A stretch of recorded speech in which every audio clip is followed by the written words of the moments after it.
Google पे सब मिलता है ना, तो चलो गूगल करते हैं।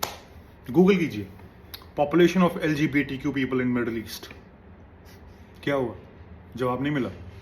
चलिए मिडल ईस्ट में किसी भी देश का, ईरान का, इराक का, सऊदी का, UAE का नाम टाइप कीजिए, population of LGBTQ in particular country.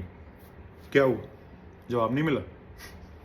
अब आप सोचिए, रिसेंटली कंट्रोवर्सी हुई थी जिसके बारे में कोई बात नहीं कर रहा है। BMW ने वर्चुअल सिग्नलिंग करते हुए अपना जो लोगो है उसे रेनबो कलर्स में, प्राइड मंथ, क्योंकि ये प्राइड मंथ चल रहा है, तो प्राइड मंथ को सपोर्ट करने के लिए उन्होंने अपने रेनबो कलर्स में जो लोगो है, रेनबो लोगो, उसे हर जगह जारी किया था, स्पेशली यूरोप और वेस्ट में। लेकिन मिडिल ईस्ट में उनका जो लोगो है वो नॉर्मल था। बैकलैश हुआ कि ऐसा क्यों है, तो BMW को जवाब देना पड़ा कि we respect the cultural differences and boundaries. इसका मतलब क्या है कि जैसे जगह बदलती है आपकी मोरालिटी बदल जाती है, आपका स्टैंड बदल जाता है, फिर आपके लिए कई चीज़ों को गलत का जो साथ देना होता है वो उनको होता है, because its profit before pride. लेकिन एक बात सोचिए, ऐसा क्यों है कि डेटा नाम की बिल्कुल कोई चीज़ भी नहीं है? आप कितना ही सर्च कर लीजिए, ऐसा क्यों है?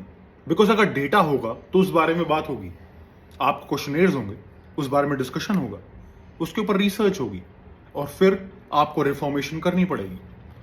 आखिरकार इस राइट नाउ हम इस टाइम पे LGBT के लोगों को सप्रेस कैसे कर सकते हैं? They have their own identity. ऐसा क्या है कि मिडिल ईस्ट में इन लोगों को सेक्सुअल डिविएंट्स कहा जाता है? क्या आपको पता है इसकी सजा क्या है? मैं बताता हूं, कोई नहीं बताएगा आपको। सुनिए, सऊदी में LGBTQ होना क्राइम है। अगर आप सेम सेक्सुअल रिलेशन में सऊदी में हैं तो आपको सजाए मौत भी हो सकती है, वरना 7 से 14 साल की सजा। इराक में अभी भी लेटेस्टली लॉ पास हुआ है, बहुत रिसेंटली इराक की पार्लियामेंट ने एक लॉ पास किया है जिसमें अगर आप होमोसेक्सुअलिटी में इन्वॉल्व हैं या फिर ट्रांसजेंडर हैं, या फिर अगर आप किसी का ट्रांसजेंडर ऑपरेशन या सर्जरी भी कर रहे हैं, you can be put behind bars for 14 years, 3 से 14 साल, and can even be killed. क्या आपको पता है कि यमनी एक्टिविस्ट मोहम्मद अल बोकारी, ही वॉक्ड बेयरफुट, नंगे पैर पैदल चल के गया कहां से कहां तक? यमन से सऊदी अरेबिया तक, because he was fleeing his country. उसे डर था अपनी जान का, क्योंकि कहीं ना कहीं से उसको पता चल गया, लोगों को, अथॉरिटीज को, कि यार ये तो गे है। वहां पर गया, क्या हुआ? सऊदी अरेबिया ने उसको अपनी प्रिजन में डाल दिया कि यार तू तो मेंटली पागल है, ऐसा कैसे हो सकता है?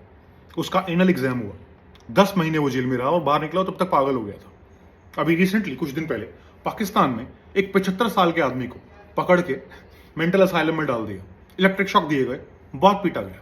क्यों? क्योंकि उसने सजेस्ट कर दिया कि पाकिस्तान में it's high time you should have your first gay club. तो इसका मतलब क्या है? ऐसा क्यों है कि जिन कंट्रीज की ये सब लोग बहुत तारीफें करते हैं, the media, Indian Muslims, all the Khans, and even us, even the Hindus, कि यार वाह हम दुबई गए थे, क्या खूबसूरत जगह है। आपको पता है दुबई में होमोसेक्सुअलिटी क्राइम है। अगर 2 लड़के, 2 आदमी या 2 औरतें आपस में हाथ पकड़ के भी चल रहे हैं, you can be put behind bars. क्या आपको ये पता था? क्या इंफॉर्मेशन थी? एक ब्रिटेन के आदमी को 2017 में just because he touched somebody's but he was put in prison for 3 years. क्या आपको ये पता था? नहीं। तो ऐसा क्यों है कि इस बारे में कोई भी बात नहीं करता? ना ही मीडिया वाले बात करते हैं, ना ही हमारे खान सेलिब्रिटीज बात करते हैं। और तो और अभी पिछले कुछ दिन पहले ही, कुछ महीनों पहले, जमात अल इस्लामी और बहुत सारी ऐसी मुस्लिम ऑर्गेनाइजेशंस, इन्होंने गेज का मजाक बनाया। गेज बाहर आए, उन्होंने कहा कि यार हमारी ही कम्युनिटी के लोग, सीनियर्स डरा रहे हैं, धमका रहे हैं कि तुम पागल हो, अच्छा नहीं होगा, तुम्हारी जान ले लेंगे। आपको पता है सिर्फ कौन उनके सपोर्ट में आया था? उनके सपोर्ट में आया था नसरुद्दीन शाह एंड फरहान अख्तर के जो फादर हैं जावेद अख्तर, और कोई भी उनके सपोर्ट में नहीं है। क्या हुआ? मामला दब गया। ऐसा क्यों है कि इस्लाम में आपको हर चीज दिखती है, आपको हर गुनाह दिखता है जो आपके खिलाफ हो रहा है, लेकिन जो गुनाह आप कर रहे हो आपको वो नहीं दिखता। कितने लाखों लोग होंगे जो डर के जी रहे होंगे, ये सोचा है आपने? लाखों लोग डर के जी रहे होंगे, उनको पता भी नहीं है वो कहां रह रहे हैं, किस प्रिजन के अंदर हैं, किस जेल में डाल दिया है नहीं पता, कौन जिंदा है कौन मर गया नहीं पता। ईरान में, इराक में, सऊदी में, यमन में, ओमान में, और तो और आपके यूनाइटेड अरब अमीरेट्स में, दुबई में, हर जगह इलीगल है LGBTQ होना, इलीगल। सजा वेरी करती है, कहीं पर आपको पत्थर से भी जान से मार दिया जा सकता है, कहीं पर फांसी, कहीं पर 14 साल की सजा। कब तक चलेगा ये? कोई इस बारे में बात नहीं करता। प्राइड मंथ आया, किसी को पता नहीं चला, प्राइड मंथ चला जाएगा, किसी को पता नहीं चलेगा। एक भी बंदा वर्चुअल सिग्नलिंग नहीं करेगा, एक भी शख्स। ये सब ये कहेंगे डेथ टू इजराइल, ये कहेंगे फ्री पैलेस्टाइन। अरे उन लोगों को तो फ्री करो जो आप ही के देशों में रह रहे हैं। कितने लाखों लोग रह रहे हैं ऐसे दब दब के, छुप के, डर के, उनके बारे में कौन बात करेगा? तो चलिए बात करते हैं। कभी ना कभी तो स्टैंड लेना पड़ेगा ना, आज नहीं कल, कल नहीं परसों। But it is high time कि अब आप उन लोगों के राइट्स को रोक नहीं सकते हैं। या तो फिर अगर आप ये कहना चाह रहे हैं कि इस्लाम इन चीजों के खिलाफ है, तो डोंट यू थिंक इस्लाम को ही रिफॉर्म करने की जरूरत है? बिकॉज इनका जो वहाबी शरिया लॉ है वो कहता है कि ये चीज सिन है, होमोसेक्सुअल होना एक सिन है, एक गुनाह है। अगर ऐसा ही गुनाह है तो इनको इंडिया के सारे होमोसेक्सुअल के साथ जब भी कुछ होता है तो उनको दिख जाता है, दे कम लाउड एंड आउट ऑनलाइन कि ये गलत है। अमेरिका में कुछ होता है, they all come on the streets. और तो और ऐसा क्यों है कि अगर ये गुनाह है तो वहां के लाखों लोग असाइलम के लिए अप्लाई करते हैं यूरोप में और यूएस में? क्या आपको ये पता है?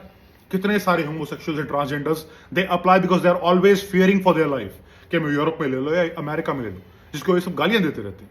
ऐसा क्यों? तो अगर प्राइड मंथ है तो चलिए कुछ मुश्किल बात करते हैं, कुछ टफ बात करते हैं कि यार कुछ तो होना चाहिए, किसी को तो स्टैंड लेना पड़ेगा ना।